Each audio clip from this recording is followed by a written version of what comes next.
Hey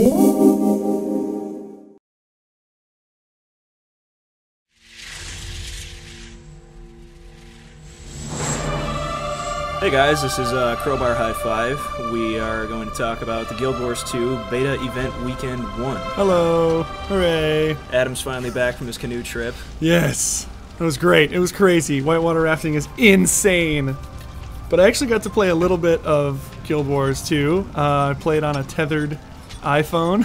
How did that work out for you? It was very laggy, but I still know that this thing is amazing. So this is your Charr. This is my Charr Warrior.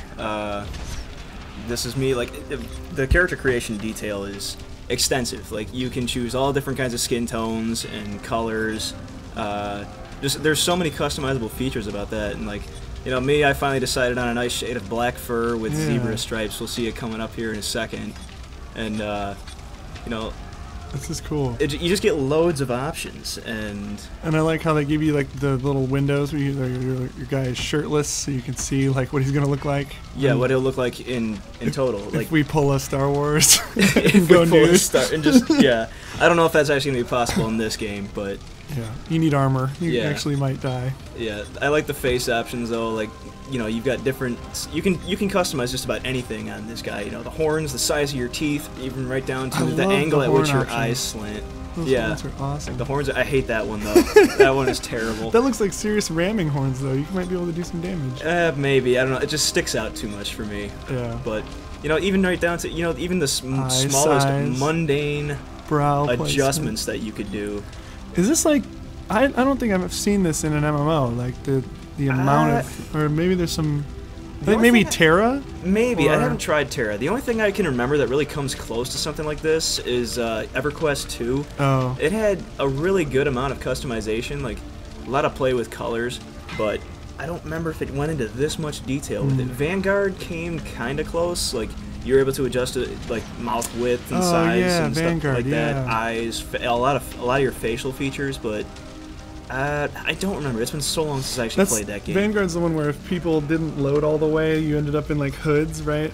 Yeah, it was a really buggy start, and I don't know if that game's still. This is awesome. I love this. Sorry, I love this where you can make the teeth size as big as you want. Like, yeah. The tilt of your jaw. It's awesome. Like, you know, tilt of your jaw and your muzzle, and just, you know, the customization options are great. You just get loads of options, and look at the nose tip. It looks like Saints Row 3 kind of, like the way you... Sort of, yeah. I mean, there's that much customization. You get the option to pretty much just make the character however you want. That's cool. And I didn't get a chance to really play with too many other characters. They only made another Norn, which we'll get in a later video, but yeah. I freaking love the Charr, man. It's like a mix of a bunch of awesome animals, and you've managed to add like one more to the mix in the zebra with your zebra stripes. We've got the cow horns, we've got the cat face, and now we got the zebra skin also. Bear claws. Yep. It's just like a mashup of the coolest animals ever. I don't know, as far as like all the races you could really select that were available anyways, you got humans, Norns, and Charr right now, and that's the most intriguing to me, is just this gigantic beast race. Yeah. Like standing next to humans, you're freaking huge. Oh, that was one thing too. It's like when I played next to Snarks and the Internet Grandma. Internet Grandma. Yeah, like they played humans, and I think, you know, the humans came up to about maybe my waist or my elbows, and, you know, my character was just that tall. That's awesome. But I know, like you saw in the beginning with the size option, it's like the minimum size you can be is like freaking huge. It's like 7 feet tall, like, and then you can be like super tall if you want to. I love this too. Dyes in MMOs, yes. Enameling your more armors. Of this. Much more. I love awesome. Just the amount of like different colors you get to choose and the way your armor style is. You've got different layers of armor and different parts of it that you can all color. Yeah. I thought it was great. Like in the beginning, you really do make your character how you want him to be. It's cool. And do you have? I didn't get a chance to check it out, but are there dyes with later armors? Like, can you buy dyes? I think you can actually buy dyes okay, cool. Later on in the game. I'm not sure if it's with like actual currency you have to do it, or you can do it with like karma or something. There's so many different kinds of currencies in here, and they all really intertwine in a nice way. It just reminds me of UO. UO, that takes me way back. I remember having one character that was like a Grandmaster Leatherworker, and like he could make any armor, any color you wanted, just because like I wanted my characters to actually just be blinged out like that. Now, this is actually one of the cool parts about creating your character. is like actually you're writing your own story. You get to choose like how you go into battle as a Charr, and it varies for each race too. Like the way you write your story, it varies. Like you can wear different types of helmets and everything. Spiky helmet. Yes. My character, I chose no helmet at all, just because I don't know. I always like to be able to see my character's face and everything. And oh, that's no helmet at all. It says it's all spiky though. Okay. No, oh, that's his shoulder. Yeah, that's your shoulder. Oh, word. Arms. Okay. And so then you choose like you're how a badass. You don't need a helmet. Yeah, you choose like how your character goes into battle and everything. Ferocity. Here's your. I don't know what this is about. Do you know what this is about? I have no idea. I'm not sure. I think it's more your personality. Like you can be charming, or you can have your dignity or whatever about you. I'm not sure. I don't know. But then these are the legions. I do remember this. Yeah, Iron Legion being like the the engineers, the war officers. It's like they were the ones that created all the technology we use. Ash Legion's like the infiltrators, the thieves, the the tactical guys. Blood Legion being just the actual soldiers and everything, the raw physical mighty guys. Front line, it said, yeah. Then you've got your sparring partners. There's like 5 to choose from. They range from the variants of like that slow kind of stupid friend that you feel sorry for, but he's a great guy. I love Dinky. Is that who you chose? Yeah, I chose Dinky. He's awesome. You've got like Maverick and I think it was Uriel, Maverick's who are like real combat. short fused and everything, but like Maverick's he's very egotistical, real showboater. Is that Uriel is no, I chose actually Reva, and I'll tell you why in a sec. Uriel, she's like really protective, but because she's so protective and everything, that's why you want her on your side. She'll fight to death for you. Clawspur, he's that thief who's like he's really quiet and everything, but he's always plotting something. And Reva, I liked her personality because she's really lighthearted and always wants to joke, and it's like it says, for her life isn't worth much if it isn't fun. That's cool.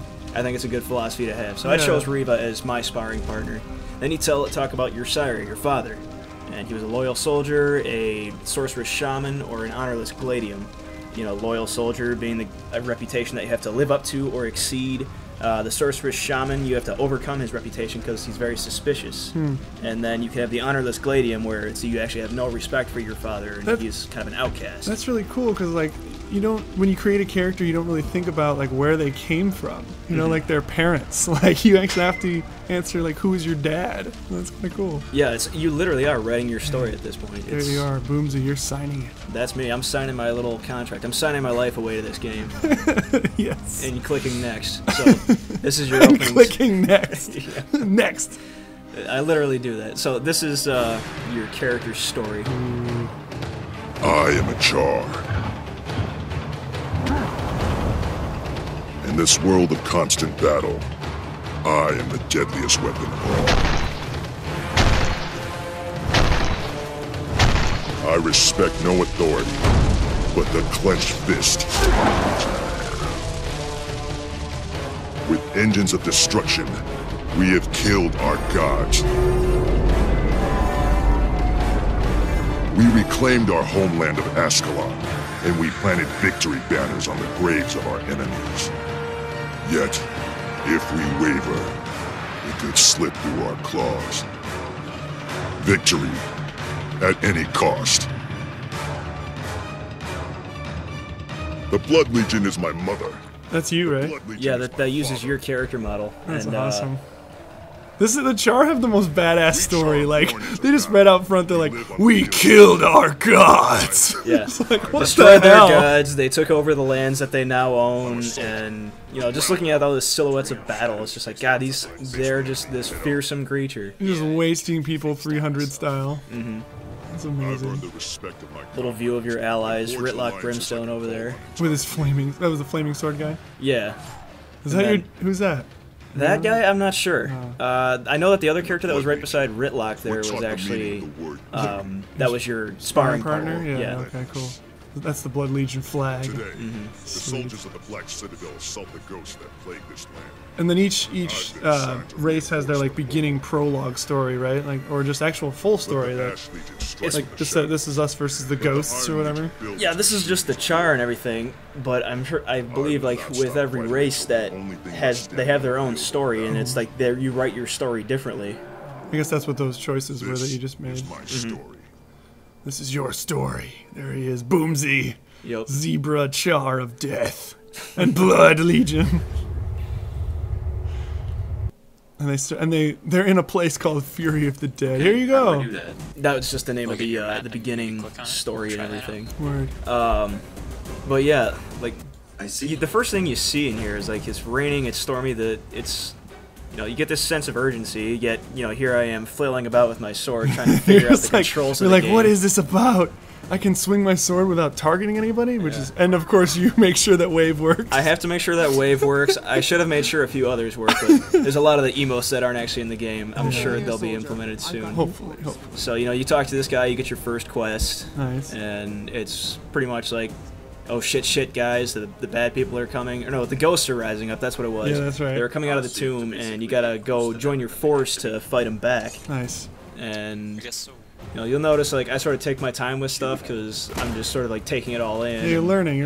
Yeah. Okay, I'm gonna swipe my sword. I actually hit people. You actually hit people this time. Yeah, Crazy. it feels like you actually hit them too. That's pretty sweet because you can swing it no matter what. I like the way they do the loot system too. It's like you don't actually have to sit there and right click on it. You have the F key or your interact key, whatever you bind it to. It's just you stand by something that you can loot, you press F, and then I don't remember if you have to press it twice to actually get all the loot, but it'll show you unclaimed loot. Yeah, because it's search and then unclaimed loot, hit F again, right? Yep, and And that's just grab it. it just puts it in your That's inventory. sweet. You don't have to like sit there and choose what you want. Just take it all and sort it out afterwards. You're not wasting any time like that. Yeah, it's like nobody thought of that. Like a use key. It's so awesome.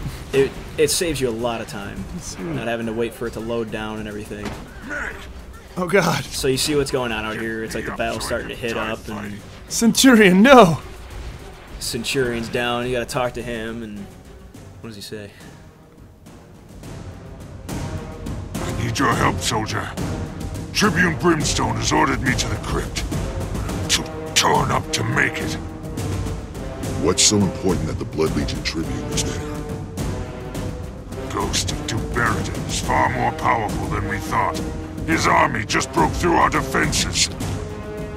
Ridlock's about to fight him head-on. If he succeeds, it'll be weeks before the Ghost reforms, and we can rebuild our perimeter. On my way.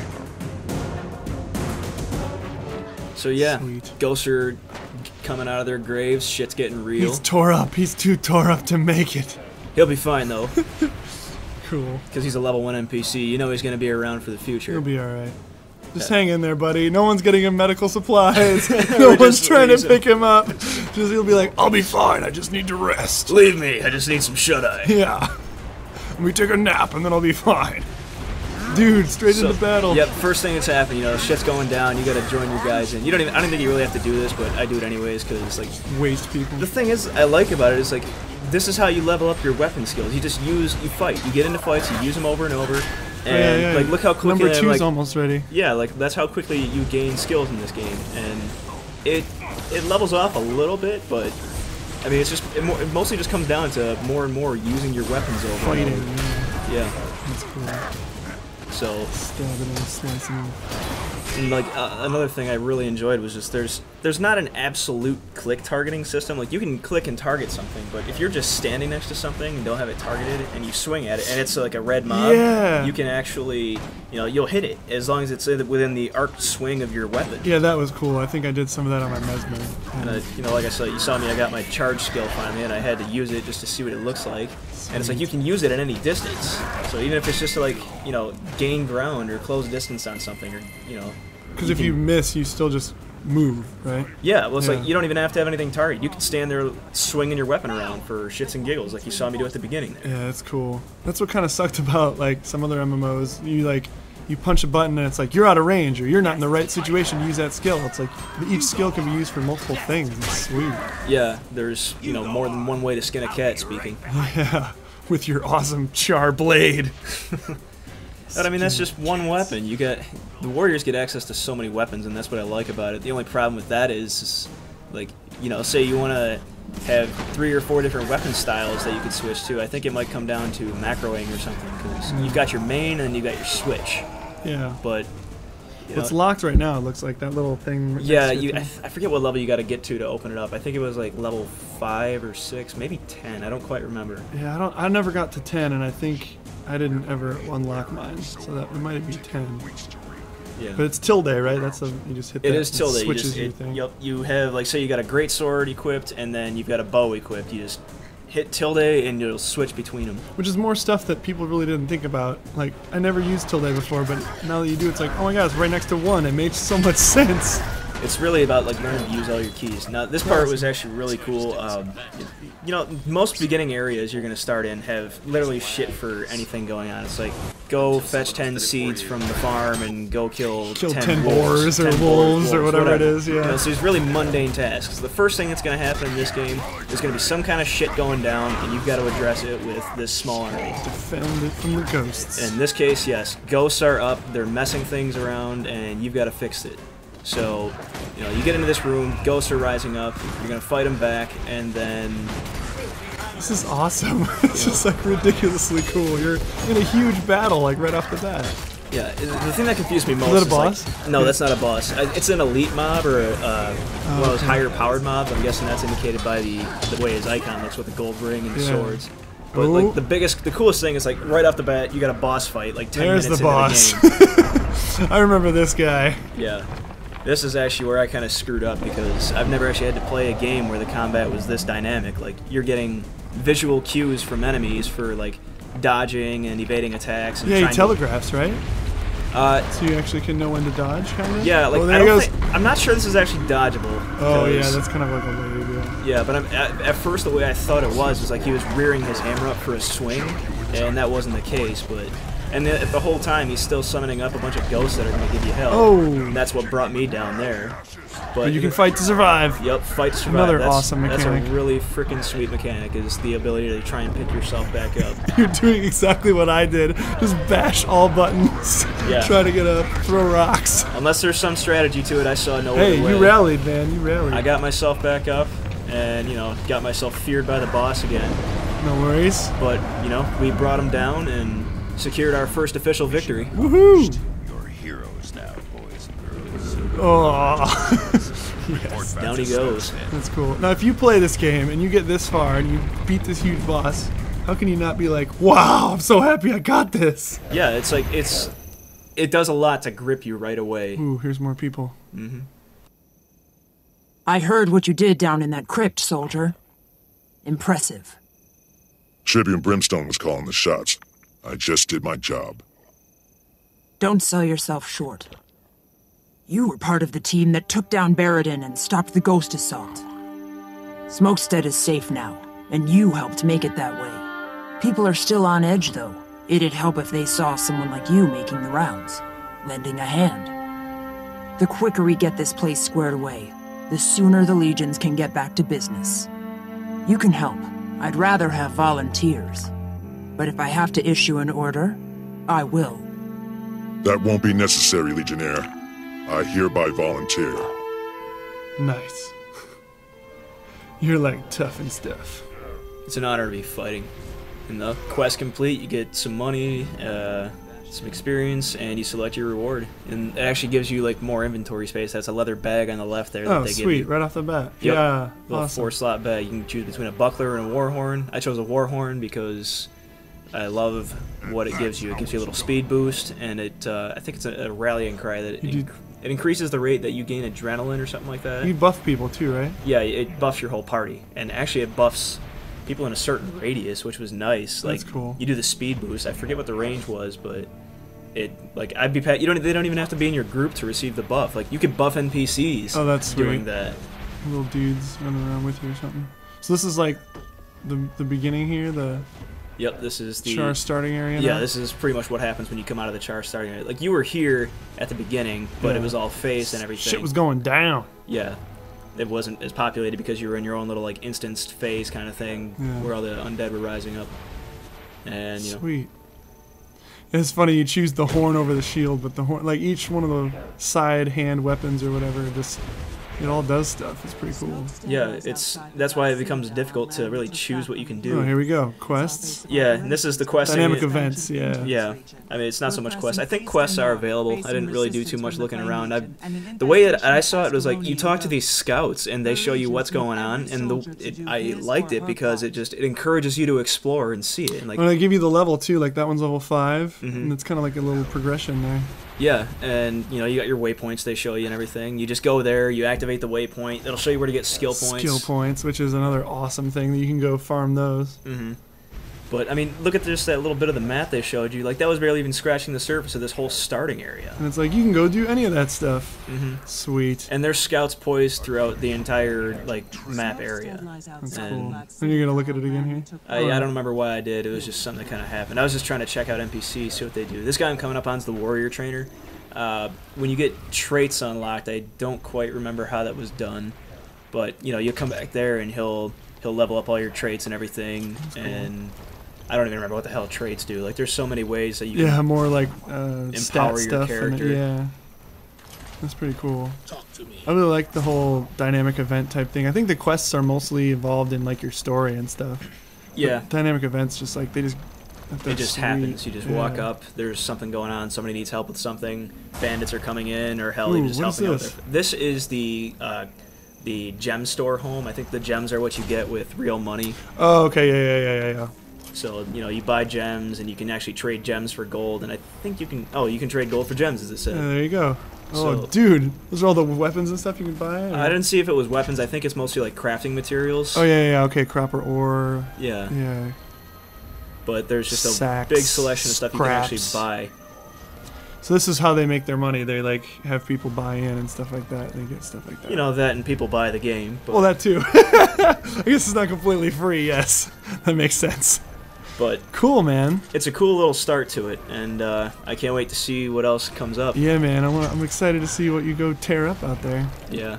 Till Obviously, next my guy's a little timid right now, but Well, hey, he's got a big world ahead of him. He's gonna go tear it up. we'll see you guys in the next video. Bye.